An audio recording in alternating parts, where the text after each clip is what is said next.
Hello everyone, welcome to study Suchna. आप सभी का स्वागत है हमारे चैनल स्टडी सूचना में। तो फ्रेंड्स, आज वीडियो में हम बीए थर्ड ईयर का जो पॉलिटिकल साइंस पढ़ रहे थे, तो 4th चैप्टर आज कवर करेंगे। तो वीडियो स्टार्ट कर पाने से आपसे एक रिक्वेस्ट करूंगा, आप चैनल पर नए तो प्लीज चैनल को सब्सक्राइब जरूर, शेयर और जरूर कर लीजिएगा। ठीक है, तो चलिए हम सबसे पहले कुछ महत्वपूर्ण लाइनें हैं जो आपको काफी प्रेयर देगी, मतलब जागे हेल्पफुल देगी, मोटिवेशन लाइनें जो है। तो सबसे पहले इसमें बात करेंगे, क्यों क्यों रुक जाते हो 4 दिन की मेहनत के बाद। क्यों रुक जाते हो 4 दिन की मेहनत के बाद, अरे वक्त लगता है बीज को सफल होने में। तो फ्रेंड्स, 4 दिन के बाद आप जितनी भी मेहनत कर रहे हैं उसको रुकिए नहीं, लगातार मेहनत करते रहिए ताकि जो है अच्छा सफल हो सके। तो चलिए फ्रेंड्स, हम कुछ बात करते हैं। तो चैप्टर का नाम है व्यक्तिवाद, उदारता और अराजकतावाद और व्यक्तिवाद। तो चैप्टर है, ठीक है। तो चलिए इंपॉर्टेंट क्वेश्चनों को डिस्कस कर लेते हैं एक बार। तो इंपॉर्टेंट जो क्वेश्चन है हमारा कि व्यक्तिवाद शब्द किससे बना है। तो व्यक्तिवाद शब्द जो है ये लासा फेयर से बना है। ठीक है, जो व्यक्तिवाद शब्द है किससे बना है, तो लासा फेयर से बना है। चलिए फ्रेंड्स, अगला जो नेक्स्ट इंपॉर्टेंट क्वेश्चन है कि लासा फेयर शब्द किस शब्द का बना है। ठीक है, यानी जो लासा फेयर किस भाषा का बना है, तो ये फ्रांसीसियो से बना है। किससे? फ्रांसीसियो से बना है। चलिए फ्रेंड्स, जो अगला इंपॉर्टेंट है, लासा फेयर को अंग्रेजी में क्या कहते हैं। ठीक है, लासा फेयर को अंग्रेजी में कहते हैं लेट अलोन। क्या कहते हैं? Let alone. चलिए फ्रेंड्स, अगला जो इंपॉर्टेंट क्वेश्चन है, अराजकता शब्द की उत्पत्ति हुई है किससे। ठीक है, अराजकता शब्द की उत्पत्ति हुई है अरक्षित चिन्ह से। कितने? अरक्षित चिन्ह से। ठीक है, अगला जो इंपॉर्टेंट क्वेश्चन है कि अनाकिया किस भाषा के शब्द है। ठीक है, अनाकिया किस भाषा का शब्द है, तो ये ग्रीक भाषा का शब्द है। चलिए फ्रेंड्स, जो अगला इंपॉर्टेंट क्वेश्चन है हमारा को कवर करते हुए क्या है कि निम्न में से किसने निजी संपत्ति को चोरी घोषित किया। ठीक है, निम्न में से किसने निजी संपत्ति को चोरी घोषित किया, तो कौन सा? प्रुदो जो था वो निजी संपत्ति की चोरी की घोषणा की थी। चलिए फ्रेंड्स, जो अगला इंपॉर्टेंट क्वेश्चन है हमारा को कवर करते हुए आगे बढ़ते हैं। तो वैज्ञानिक व्यक्तिवाद की अवधारणा का विकास किसने किया था। तो वैज्ञानिक अवधारणा का विकास किसने किया था, तो ये लास्की ने किया था। किसने किया था? लास्की ने। तो चलिए फ्रेंड्स, अगला जो इंपॉर्टेंट क्वेश्चन है कि राज्य में एक सकारात्मक अच्छाई है, ये कथन किसका है। ठीक है, राज्य का एक सकारात्मक अच्छाई है कथन किसका है, तो ये उदारवादियों का है। किसका है? उदारवादियों का। चलिए जो फ्रेंड्स, अगला जो इंपॉर्टेंट क्वेश्चन है कि social justice in social dynamics पुस्तक के लेखक कौन है। ठीक है, यानी social justice in social dynamics पुस्तक के लेखक कौन है, तो ये है बोल्डिंग। कौन है? बोल्डिंग। चलिए फ्रेंड्स, अगला जो इंपॉर्टेंट क्वेश्चन है कि राज्य एक आवश्यक बुराई है। ठीक है, राज्य एक आवश्यक बुराई है, ये विचारधारा का विश्वास है किसने किया था, तो व्यक्तिवादियों का। यानी व्यक्तिवादियों का कहना था कि राज्य एक आवश्यक बुराई है, ये जो है इनका कहना था। ठीक है,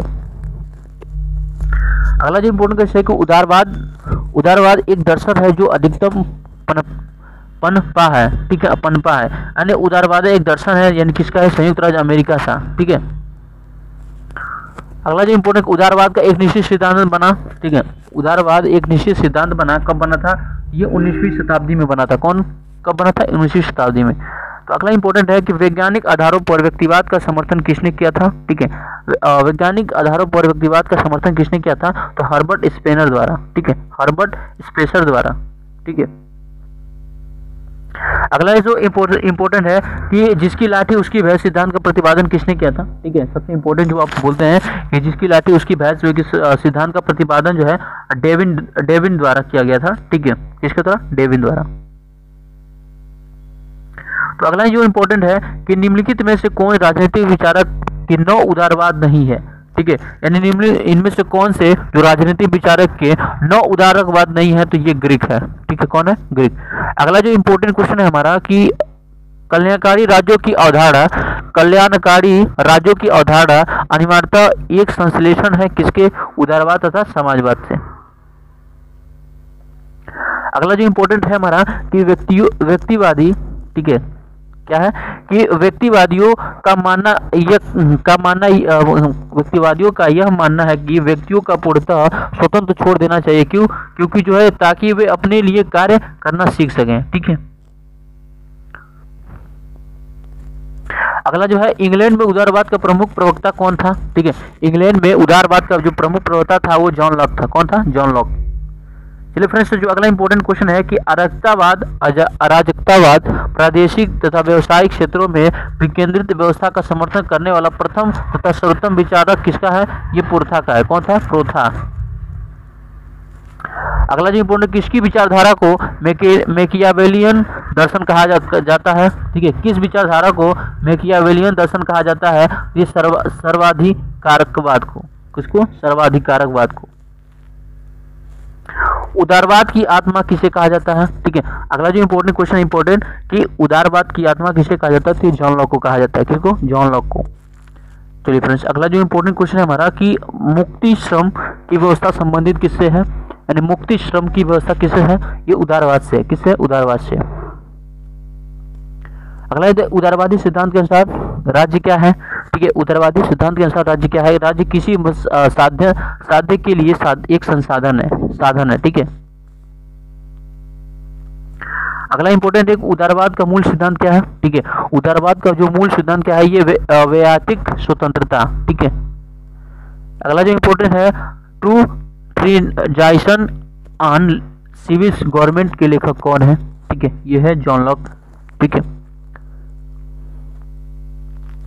अगला इंपॉर्टेंट है कि ये अथॉरिटी ऑफ जस्टिस के लेखक कौन है? तो जॉन लॉस है। John Rawls. ठीक है, ये अथॉरिटी ऑफ जस्टिस के लेखक हैं। संपत्ति का ट्रस्टशिप सिद्धांत प्रतिपादन किया गया था। संपत्ति का ट्रस्टशिप सिद्धांत का प्रतिपादन किया गया था। ये किसके द्वारा? ये महात्मा गांधी द्वारा किया गया था। ठीक है, अगला जो इंपॉर्टेंट क्वेश्चन है अनुच्छेद प्रजातंत्रवादी किसे कहा गया है? तो ये किसे कहा गया है? तो ये कहा गया जे.एस. मिल को। किसको कहा गया? जे.एस. मिल को। अगला जो इंपॉर्टेंट है the lecture on the principles of politicals obligation की रचना किसने किया था? तो ये ग्रीक ने किया था। ठीक है, चलिए फ्रेंड्स, अगला जो इंपॉर्टेंट क्वेश्चन है हमारा कि इनमें से आर्थिक उदारवाद के समर्थक थे कौन थे? तो इनमें से जो आर्थिक उदारवाद के समर्थक थे तो एडम स्मिथ। कौन थे? Adam Smith. अगला इंपॉर्टेंट, राजनीतिक क्षेत्र में उदारवाद का अभिवचन किया किसने? तो ये धार्मिक सुधारों ने, सामाजिक सुधारकों ने। अगला जो इंपॉर्टेंट क्वेश्चन है हमारा कि व्यक्तिवाद का नैतिक औचित्य किसने प्रस्तुत किया था? तो ग्रेशियर ने। किसने? ग्रेशियर ने। अगला जो इंपॉर्टेंट क्वेश्चन है उदारवाद का मूल तत्व क्या है? तो उदारवाद का जो मूल तत्व है वैयक्तिक स्वतंत्रता। अगला जो इंपॉर्टेंट क्वेश्चन है 19वीं शताब्दी में उदारवाद विचारक राज्य को मानते थे, क्या मानते थे? ये लोक कल्याणी संस्था मानते थे। क्या मानते थे? लोक कल्याणकारी संस्था मानते थे। तो व्यक्तिवादियों का जो पक्षधर था क्या था? तो राज्य के कार्यों के संबंध में यातायात बनाए रखना। ठीक है, क्या बनाना? यातायात बनाए रखना। जो अगला इंपॉर्टेंट है कि निम्नलिखित में से किसका उदारवाद में मेल नहीं है? तो ये लोक कल्याणकारी राज्य का मेल नहीं है। अगला जो इंपॉर्टेंट हिंदू स्वराज के लेखक कौन है? तो हिंदू जो स्वराज के लेखक है वो महात्मा गांधी हैं। कौन है? महात्मा गांधी हैं। अगला जो इंपॉर्टेंट निम्नलिखित में से किसका उदारवाद में मेल नहीं हो सकता? तो ये आशीर्वाद। ठीक है, अगला जो इंपॉर्टेंट है अराजकतावाद को जन्मदाता मानते हैं। अराजकतावाद जन्मदाता मानते हैं ये प्रूधो को। अगला जो है संपत्ति क्या है? इसकी रचना किसने किया था? ये प्रूधो ने किया था। ठीक है, अगला जो इंपॉर्टेंट है क्वेश्चन कवर करेंगे तो पुलिस राज्य की अवधारणा संबंध किसे? अराजकतावादियों से। किससे? अराजकतावादियों से। 9 उदारवाद इनमें से विश्वास नहीं करता है कौन?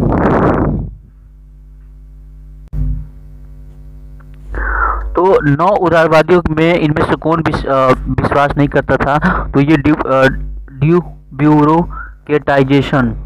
ठीक है, चलिए फ्रेंड्स, अगला जो इंपॉर्टेंट क्वेश्चन है कि एक दर्शन के रूप में उदारवाद का मुख्यतः पाया है किसमें? अमेरिका ने। ठीक है, किसमें पाया? अमेरिका ने। चलिए फ्रेंड्स, अगला जो इंपॉर्टेंट क्वेश्चन है कि आधुनिक व्यक्तिवाद का मुख्य प्रतिपादक कौन है? तो आधुनिक जो मुख्य का प्रतिपादन कौन है? तो ये ग्राहम वाल्स। ठीक है, कौन है? Graham Waals.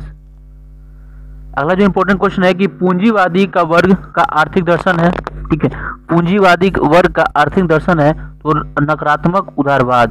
क्या है? नकारात्मक उदारवाद। अगला है आर्थिक क्षेत्र में। ठीक है, आर्थिक क्षेत्र में व्यक्तिवाद का सबसे बड़ा समर्थक कौन है? तो आर्थिक क्षेत्र में व्यक्तिवाद का सबसे बड़ा समर्थक जो है J.S. मिल को है। ठीक है, किस है? J.S. मिल। निजी संपत्ति सामाजिक न्याय की मांग, यह विचारक किसकी है? ठीक है, निजी संपत्ति सामाजिक न्याय की मांग किसकी है? यह विचारक किसकी है? तो ये उदारवाद की है। ठीक है, किसकी है? उदारवाद की। अगला जो इंपॉर्टेंट क्वेश्चन है कि अराजकतावाद का लक्षण क्या है? देखिए, अराजकतावाद का जो लक्षण है राज्य का विरोध करना, निजी संपत्ति का विरोध करना या पूंजीवाद का विरोध करना, यानी उपयुक्त सभी। ठीक है। अगला जो इंपॉर्टेंट है कि व्यक्तिगत संपत्ति का समर्थन किस विचारक ने किया था? यानी व्यक्तिगत संपत्ति का समर्थन किस विचारक ने किया था? तो उदारवाद ने। ठीक है। अगला जो इंपॉर्टेंट क्वेश्चन है कि अपने शरीर का मस्तिष्क पर व्यक्ति का प्रभुत्व शक्ति असीम है, तो किसका है? इसका किसका कहना है? ये कथन किसका है? तो ये मिल का कहना है। अगला जो इंपॉर्टेंट क्वेश्चन है कि सत्ता की नौकरशाही सिद्धांत का समर्थक। ठीक है, सत्ता के नौकरशाही सिद्धांत का समर्थक कौन है? तो ये है मैक्स वेबर। ठीक है। अगला इंपॉर्टेंट, इनमें से कौन सा व्यक्तिवाद विचारक है? तो ये हार्स है, एक व्यक्तिवाद विचारक। ठीक है। हाँ, सबसे इंपॉर्टेंट क्वेश्चन है कि राज्य एक आवश्यक बुराई है, ये किस विचारधारा का मानना है? कि अराजकतावाद का। ठीक है, का मानना है कि ये राज्य जो है आवश्यक बुराई है। व्यक्तिवाद, अगला जो इंपॉर्टेंट है हमारा, अगला क्या इंपॉर्टेंट है कि व्यक्तिवाद इस नाम से भी जाना जाता है, यानी व्यक्तिवाद को इस नाम से भी जाना जाता है। कौन सा नाम है? तो ये है श्रमिक संघवाद। कौन सा है? श्रमिक संघवाद। अगला जो इंपॉर्टेंट है कि व्यक्तिवाद को वैज्ञानिक आधार पर औचित्यता पर ठहराया गया था किसके? हर्बर्ट स्पेंसर द्वारा। ठीक है। अगला जो इंपॉर्टेंट है कि व्यक्तिवादियों का उद्देश्य क्या स्थापित करना था, यानी व्यक्तिवादियों का क्या उद्देश्य था जो स्थापित करना चाहता? तो ये मुक्त समाज स्थापित करना चाहते थे। ठीक है। अगला जो इंपॉर्टेंट है, व्यक्तियों के अपने हितों को सर्वश्रेष्ठ निर्णायक होता था, तो किस विचारक का संबंधित है? ये उदारवाद से संबंधित है। अगला है कि आर्थिक उदारवाद का बाइबल किसे कहा जाता है? ठीक है, यानी आर्थिक उदारवाद का बाइबल किसे कहा गया है? तो स्पिरिट ऑफ लॉज को आर्थिक उदारवाद का बाइबल कहा गया है। ठीक है। अगला जो इंपॉर्टेंट है कि अपने शरीर तथा मस्तिष्क पर व्यक्ति की संप्रभुत्व शक्ति असीम होती है, तो किसका कथन है? ये मिल का कथन है। उदारवाद ने एक दर्शन के रूप में ग्रहण किया था, क्या? किस वर्ष हुआ था? ये 19वीं सदी में। बहुलवादी मत तो क्या है? ये समूह का एक संघ है। ठीक है। अगला जो इंपॉर्टेंट है कि जॉन लॉक की प्रसिद्ध कृतियां का नाम क्या है? ठीक है, जॉन लॉक की जो प्रसिद्ध कृतियां का क्या नाम है? यानी शासन पर दो निबंध इनके प्रमुख है। अगला है उदारवाद विस्तार में प्रस्तुत किया गया था, किसने प्रस्तुत किया था? ये जॉन लॉक ने किया था। व्यक्तिवादियों के अनुसार राज्य क्या है? राज्य एक आवश्यक बुराई है। ठीक है। देखिए, अराजकतावाद प्रादेशिक तथा व्यवसायिक क्षेत्र में विकेंद्रित व्यवस्था को समर्थन करने वाली सर्वोत्तम विचारधारा, ये कथन किसका है? CIM मोड को जोड़ द्वारा कहना है। ठीक है। व्यक्तिवाद का समर्थन करता है योग्यता का, प्रतिष्ठता का, सर्वश्रेष्ठ उत्तर जीविका का, यानी उपयोग सभी। ठीक है। अगला इंपॉर्टेंट है कि व्यक्तियों अपने हितों का सर्वश्रेष्ठ निर्णायक होता है, ये विचारधारा किसकी है? ये उदारवाद की है। किसकी है? उदारवाद की। किसकी है? उदारवाद की। ठीक है, अगला जो इम्पोर्टेंट क्वेश्चन है कि विचारधारा जो निजी संपत्ति को समाप्त करने का समर्थन करती है, तो ये भी उदारवाद करती है। ठीक है, किसके खिलाफ समाजवाद तीव्र प्रतिक्रिया के रूप में उभरा, तो ये व्यक्तिवाद की प्रतिक्रिया से समाजवाद तीव्र प्रतिक्रिया से उभरा। अगला जो इम्पोर्टेंट है कि निम्नलिखित में से, ठीक है, निम्नलिखित में से कौन सा राजनीतिक दृष्टिकोण का उदारवाद के सिद्धांत से संबंधित है, तो प्रतिस्पर्धी समूह से। किससे? प्रतिस्पर्धी समूह से। पारंपरिक उदारवाद का चरित्र है ये नकारात्मक। क्या है? नकारात्मक। अगला जो इम्पोर्टेंट है कि ऑन द लिबर्टी पुस्तक द्वारा किसके द्वारा लिखी गई थी, तो ऑन द लिबर्टी पुस्तक किसके द्वारा लिखी गई थी, ये जे.एस. मिल के द्वारा लिखी गई थी। किसके द्वारा? जे.एस. मिल के द्वारा लिखी गई थी। देखिए अगला जो इम्पोर्टेंट है, संपत्ति की चोरी किसका कथन है, ये प्रुधा का कथन है। ठीक है, उसके बाद राज्य विहीन समाज का अवधारणा किससे संबंधित है, अराजकतावाद से। किससे? अराजकतावाद। अगला जो है व्यक्तिवादियों का विचारक है कौन, हार्ट्स और लॉक। ठीक है, अगला जो है निम्नलिखित कौन सा राज्य नहीं है, तो उत्तर प्रदेश। निम्नलिखित में से कौन सा राज्य नहीं है, तो उत्तर प्रदेश। गांधी जी द्वारा, ठीक है, जो इम्पोर्टेंट अगला है कि गांधी जी के सत्याग्रह का कथन का एक साधन नहीं है, तो ये क्या है, कथन का साधन नहीं है, हिंसक कार्य करना। यानी गांधी जी ने सत्याग्रह चला तो उसका जो साधन नहीं था वो हिंसक कार्य नहीं था। तो फ्रेंड्स ये था हमारा वीडियो इंपॉर्टेंट क्वेश्चन। अगर आप वीडियो पर पहली बार देख रहे होंगे तो प्लीज़ चैनल को सब्सक्राइब जरूर कर लीजिएगा और दूसरे दोस्तों को भी शेयर कीजिएगा, ताकि जो उनको बीए से जो इंपॉर्टेंट क्वेश्चन बन सके वो काफ़ी हेल्पफुल बन सके। तो thank you for watching this video.